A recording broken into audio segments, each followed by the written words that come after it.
கணவனும் மனைவியும் டீ குடிச்சுக்கிட்டே ஒருத்தர் பக்கத்துல ஒருத்தர் உட்கார்ந்திருந்தாங்க. இன்னைக்கு அவங்களுடைய 25வது திருமண நாள். மனைவி கணவனை பார்த்து, நான் உங்ககிட்ட நிறைய விஷயங்களை சொல்ல ஆசைப்படுவேன், ஆனா சொல்ல நேரம் இல்லாததுனால சொல்லாமலே விட்டுருவேன். இத பத்தி நான் அதிகமா யோசிச்சு ஒரு முடிவுக்கு வந்திருக்கிறேன். நான் 2 டைரி வாங்கியிருக்கிறேன். ஒன்னு எனக்கு, ஒன்னு உங்களுக்கு.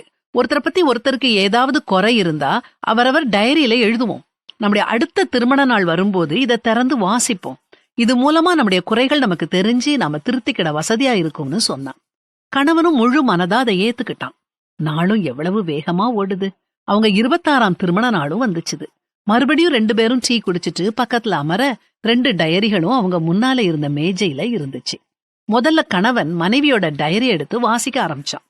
இன்னைக்கு என்னை ஹோட்டலுக்கு கூட்டிட்டு போறேன்னு சொன்னீங்க, ஆனா கூட்டிட்டு போகல. அடுத்த பக்கத்தை புரட்டினான். இன்னைக்கு எங்க அம்மா விட்டு சொந்தக்காரங்க வந்திருந்தாங்க, நீங்க அவங்க கிட்ட சரியாவே பேசல. அடுத்த பக்கத்துல இப்படி எழுதி இருந்துச்சு, பல வருஷங்களுக்கு பிறகு எனக்கு ஒரு புடவை வாங்கிட்டு வந்தீங்க, ஆனா அதுல பழைய காலத்து டிசைன் இருந்துச்சு. இப்படி ஏகப்பட்ட குறைகள் அந்த டைரி முழுசும் இருந்துச்சு. கணவன் கண் கலங்க மனைவியோட கைய பிடிச்சு, நான் தெரியாம செஞ்சுட்டேன், இனிமேல் இப்படி செய்ய மாட்டேன்னு சொன்னான். மனைவி அவனுடைய டைரிய பிரிச்சு பார்த்தா. அதுல ஒன்னும் எழுதப்படல. கடைசி பக்கத்துல இப்படி எழுதப்பட்டிருந்துச்சு, கடந்த காலங்கள்ல நீ என்னை அதிகமா நேசிச்சிருக்க, எனக்காக பல தியாகங்களை செஞ்சிருக்க, உன்கிட்ட உள்ள குறைகளை கண்டுபிடிக்கணுங்கிற ஆசை கூட எனக்கு இல்ல. உன்கிட்ட எந்த குறையுமே இல்லைன்னு நான் சொல்ல வரல. உன்னுடைய நேசத்தையும் அர்ப்பணிப்பையும் பாசத்தையும் ஒப்பிடும்போது உன்னுடைய குறைகள் எனக்கு பெருசா தெரியல. கரடு முரடான வாழ்க்கை பாதையில என்னுடைய நிழலா நீ தொடர்ந்து வந்துகிட்டு இருக்க.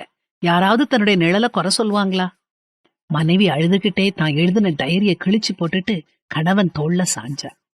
கணவன் மனைவி உறவை பத்தி வேதாகமம் என்ன சொல்லுது? அந்தப்படி புருஷர்களே, மனைவியானவள் பலவீன பாண்டமாய் இருக்கிறபடியினால் அவர்களுக்கு செய்ய வேண்டிய கனத்தை செய்யுங்கள். தீமைக்கு தீமையையும் உதாசனத்துக்கு உதாசனத்தையும் சரி கட்டாமல் அதற்கு பதிலாக நீங்கள் ஆசீர்வாதத்தை சுதந்தரித்துக் கொள்ளும்படி அழைக்கப்பட்டிருக்கிறவர்கள் என்று அறிந்து ஆசீர்வதியுங்கள்.